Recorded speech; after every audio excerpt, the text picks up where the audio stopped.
Doctor Babasaheb Ambedkar Marathwada विद्यापीठाच्या कुलगुरू पदाच्या निवडीसाठी टॉप 5 च्या मुलाखती गुरुवारी राजभवनात पार पडल्या। मुलाखतीत 5 उमेदवार उपस्थित होते।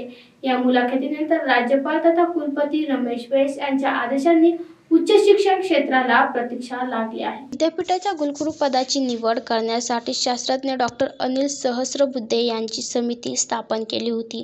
या समितीने 24 जणांना 28 नोव्हेंबर रोजी मुलाखतीसाठी बोलावले होते। त्यातून टॉप 5 ची शिफारस राज्यपालांकडे केली। त्यात कोल्हापूरच्या विद्यापीठातील डॉक्टर विजय फुलारे, डॉक्टर ज्योती जाधव, पुणे विद्यापीठातील डॉक्टर विलास कराड, डॉक्टर संजय ढोले आणि नागपूर येथील डॉक्टर राजेंद्र काकडे यांचा समावेश होता। या 5 जणांना 19 डिसेंबर रोजी मुलाखतीसाठी बोलावले, मात्र त्या मुलाखतीत ऐनवेळी रद्द करण्यात आली।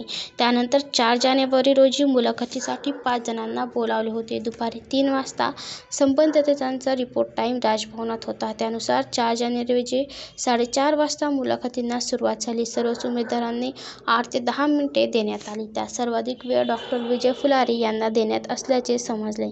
या मुलाखतीनंतर सर्व उमेदवार निघून गेले, मात्र रात्री उशिरापर्यंत उमेदवारांची निवड करण्यात आलेली नव्हती।